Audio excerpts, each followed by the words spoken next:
जय माता जगत जननी। देखी जा, हम स्त्री के स्वरूप के कहाँ से वर्णन करें कि हमरा कुछ भी समझ से बाहर बा। काहे कि स्त्री के हमनी के जीवन में बहुत बड़ महत्व बा। हमनी के जन्म से लेके मरण तक केवल हमनी के स्त्री ही साथ में रहेली। स्त्री बहुत बड़ शक्ति के नाम बा। शक्ति स्वरूपा माता स्त्री।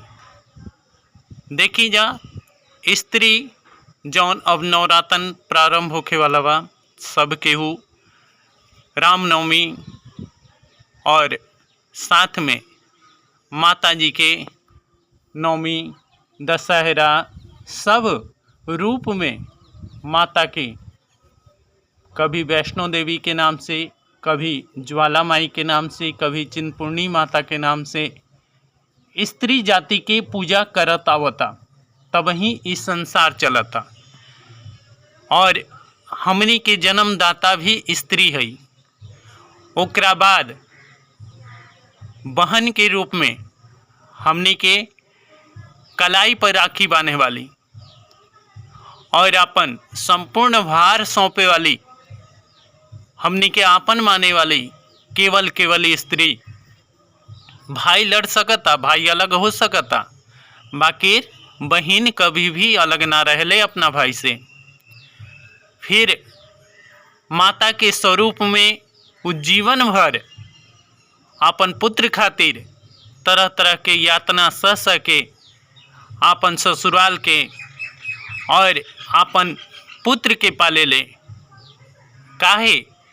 काहे कि वो स्त्री हमनी के जगत जननी माता है।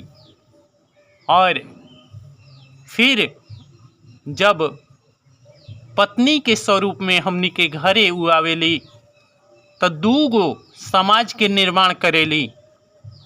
एगो तो समाज उ छोड़ के आ गेली जौना में वो बेचारी अपन पूरा जन्म से लेके जवानी तक जीवन व्यतीत कैली, जौना में अपन माई बाबू के तरह तरह के यातना सहली।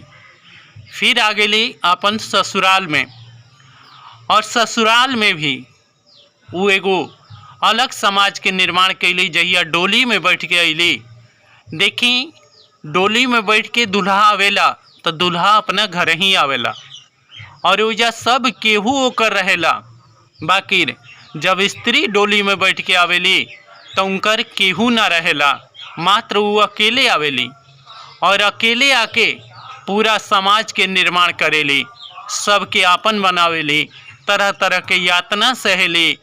और फिर भी हमनी के स्त्री के कभी भी मान मर्यादा के का कहे नहीं जा कि स्त्री के तो कोनो कामे नहीं के। स्त्री जाति के अतना हमनी के कलंकित काहे करे नहीं जा। यह हमार समाज से बार बार उलाहना बा।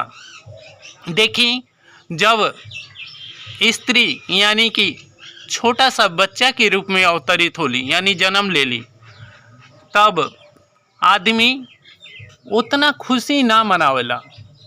बेटी के जब जानेला कि हमरा घरे बेटी के जन्म भइल बा तो आदमी धीरे से कहेला लक्ष्मी जी आइल बड़ी।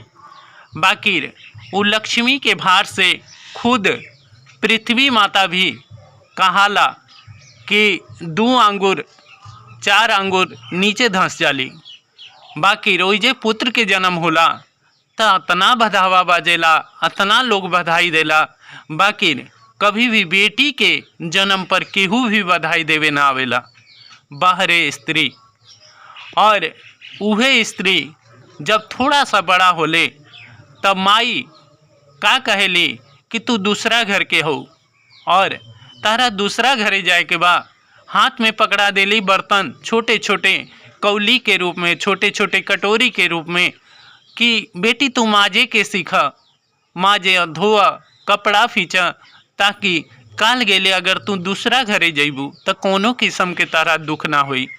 और वो बेचारी जीवन भर यानी कि जब तक जवानी के दहलीज पर पैर रखेली तब तक माई के बाप के और संगे संगे भाई के सबके यातना सहत रहेली। और अब सोचेली कि चल हमारा अपन घर आई तब हमरा कहीं सुख मिली, बाकी रोजा तो और ज़्यादा उनका सुख मिलेला। सुख का मिलेला कि जब उनकर पिताजी केहू के घरे उनकर हाथ देवे खातिर जाले, कहले कि हमार बेटी के बियाह करे के बा, तब बुझाला कि बेटी के बियाह उनका खातिर बोझा हो गइल बा। और जाले आँख से आंसू झरझर गिरेला। और साथ में वही जाके बेटी के ससुराल वाला का कहले कि देखा हमरा तो दहेज में हतना रुपया चाहिए, 10 लाख 5 लाख बोली लागेला वो स्त्री के, जौन घर के नौकरानी बना के ले आओ के बा। और वो एगो रह जाले नौकरानी, जीवन भर नौकरानी।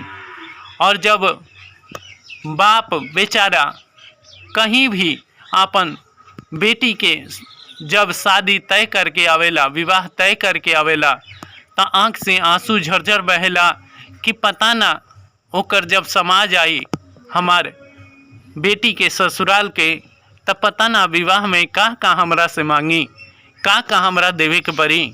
और यह चिंता में वो विवाह के दिन जब तक डोली ना उठेला तब तक बेचारा आँख से रोवत रहेला। बाहरे स्त्री और स्त्री फिर डोली में बैठ के बेचारी जाले अपना ससुराल। और जब ससुराल में जाले तब ओइजा सास के ताना, ननद के ताना, देवर के ताना और संगे संगे अपना पति के भी ताना सहेले। और फिर भी ओकर सास का कहले कि एकरा तो कोनो कामे नहीं खे आवत, ये तो कोनो कामे लायक नहीं खे, ये कुछ सीखिए कि नहीं खे आए। हम पूछल चाहतनी वो स्त्री से कि का वो कभी भी डोली बैठ के अपना ससुराल ना आई रहे कि जौन दूसरा के बेटी के इतना दुख दर्द देतिया, का वो अपने स्वरूप के भुला गई कि कहियो हमो तो केहू के घर के पतोह रही और आज हमार पतोह आइल बिया तो ओकरा पर यातना काहे करतिया, इतना दुख दर्द काहे देतिया, काहे वो एगो सास बने में गौरव महसूस करतिया। वही जे पतोह बन के भी तो देख सकतिया कि हमार जितना दुर्गति भइल, हमारा जितना दर्द भइल, और आज ये दूसर बेटी आइल बिया तो एकरो तो उतने दर्द होत हुई, हम काहे दर्द देतनी। एगो स्त्री ही स्त्री के इतना बड़ दुश्मन, कहीं ससुर भूल से ओकरा के बेटा कह देले, तब सास मुंह फुला के कहली कि हाँ दूसरा घर के आइल बिया और एकरा के बेटा के स्वरूप दियाई। अरे ये का लेके आइल बिया, बल्कि ओकर बाप पूरा घर दुआर सब चीज़ गिरवी रख के आपन दहेज के सब सामग्री इकट्ठा करके दे देला। बाकी फिर भी ससुराल से यह ताना सुने के मिलेला कि एकरा घर से कुछ नहीं के मिलल। अरे सबसे बड़ धन आपन बेटी तो दे देलस, जौन ताहर जीवन भर ताहर घर के ताना सहे खातिर बेचारी ताहरा दहलीज पर पड़ल बिया और लात जूता बात सब चीज़ सह के और वो यातना सहत रहले, का समझ के कि हमार बाप के कहीं बदनामी ना हो जाए, केहू ई मत कह दे कि फलाना के बेटी भाग के अपना घरे चल आइल। और वो बेचारी कभी कभी तब देखी दहेज के लोभी लोग के कभी कभी ऐसा समय आवेला, ऐसा लोग भी बा कि दहेज के कारण ही का 2-4-10 हज़ार के कमी या लाखे के कमी से वो बेटी के आग लगा के केहू मुआ देला, केहू फांसी लगा के मुआ देला और बाद में कहेला कि वो बेटी बदचलन रहे, बेटी के दूसरा संगे चक्कर रहे और वही चलते वो फांसी लगा के मर गई। और कानून भी कुछ भी ना करेला, काहे कि हमने के कानून भी उहे बेटी के ताड़ना करेला, कहेला कि हो ना हो वो बेटी में ही दोष हुई, ससुराल वाला में कोनो दोष ना निकलेला। और वो बेचारी फांसी के तख्ता पर झूले ले और जलती अग्नि में अपन शरीर के बलिदान कर देले और आँख से आंसू भी ना गिरेला इस समाज के। देखी हमार यह कहे के बा कि स्त्री के न्याय कहाँ मिलल, ना समाज देलस, ना माई बाप देलस, ना ससुराल वाला देलस, और ना ही ई कानून देलस। और उ केकरा के आपन कहो, उ अपने खोजत खोजत इस संसार से विदा हो जाले, और फिर भी स्त्री के कभी ना मिलेला न्याय। का यह हमनी के समाज है? का यह हमनी के समाज के निर्माण करतनी जा? और यह हमनी के समाज आगे चल के हमनी के का कही कि धार्मिक समाज के हम ज्ञाता हैं।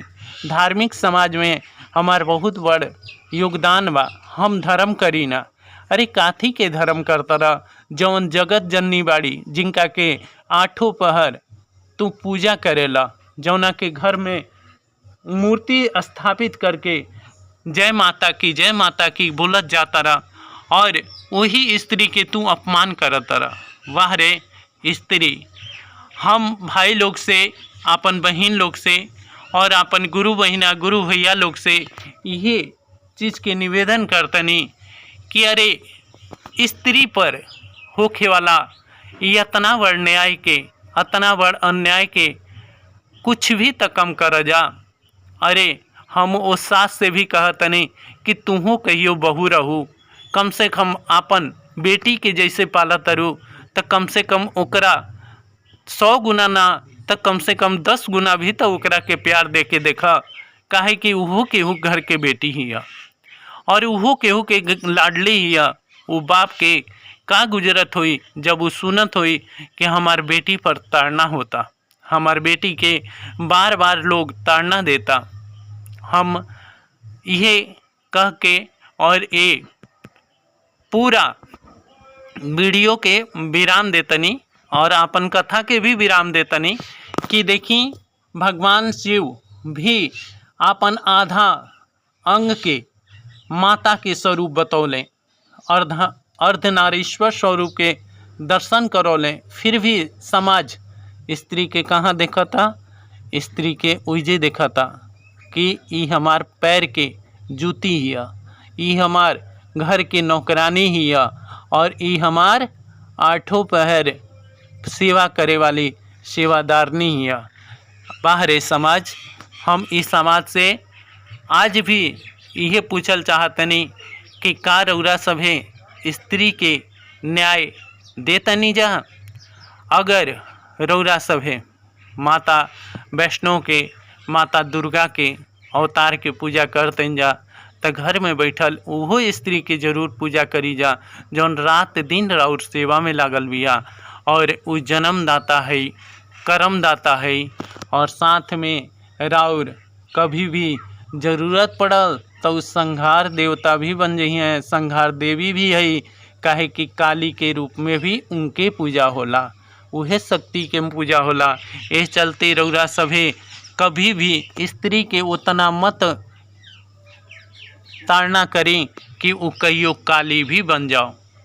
और यह समाज से हम न्याय मांगतनी स्त्री जाति खातिर, और आशा करतनी कि रउरा सभे अपन माई बहन पत्नी से कभी भी अन्याय ना करम।